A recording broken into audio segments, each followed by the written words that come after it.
আজকে আমার একটা বিয়ে বাড়ি ছিল। বিয়ে বাড়ি মানুষ কেন যায়? কিছু লোকজন যায় সুন্দর করে সাজুগুজু করে অনেক ফটো তোলার জন্য। আমার মতো কিছু মানুষ যায় ফার্স্ট ব্যাচে গিয়ে খাওয়া দাওয়া করে নিজের ঘরে ফিরে ল্যাদ খাওয়ার জন্য। তো আমি আমার কথাই বলছি, কারণ বাকিদের কথা আমি জানি না। আমি গেছি জাস্ট খাবার জন্য, ঠিক আছে? তো খেতে গিয়ে যত কম পাবলিক ইন্টারাকশন হয় আমি জেনারেলি সেই চেষ্টাই করি। কিন্তু তবুও আমি যে খেতে গেছি, আমি কী শুনেছি, কিরে তোর বিয়ে কবে খাবো?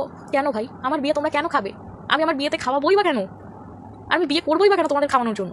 তারপর কিরে কী করছিস? চাকরি বাকরি হয়নি তো? এরা যা কিছু হবে না, ব্লা ব্লা ব্লা ব্লা ব্লা। ভাই, তুমি কাউকে মোটিভেট করতে না পারো, অ্যাটলিস্ট তার লোকজনকে এভাবে ডিমোটিভেট অ্যাটলিস্ট করো না। সবাই স্ট্রাগল করছে, সবাই সবার মতো চেষ্টা করছে। তুমি নিজে তোমার জীবনে কী করেছো তুমি ভেবে দেখেছো কখনো? যারা চেষ্টা করছে, চাকরি পাক না পাক, তারা জীবনে কোনো না কোথাও একটা ঠিক যাবে। কিন্তু আমি বুঝতে পারি না আমাদের সোসাইটিতে এই লোকজনগুলো কী করছে। এদের কাজ কি? শুধু নিজের নাক কেটে পড়ার যাত্রাভঙ্গ করা? আর তার থেকেও বড় কথা ভাই, আমি শুধু খেতে গিয়েছিলাম, শুধু লিটারালি ডিনারটা করতে গিয়েছিলাম, তার জন্য এত কথা কেন? তাদের সাথে কথা বলো না যারা এরকম খেজুর করতে ভালোবাসে। Y me?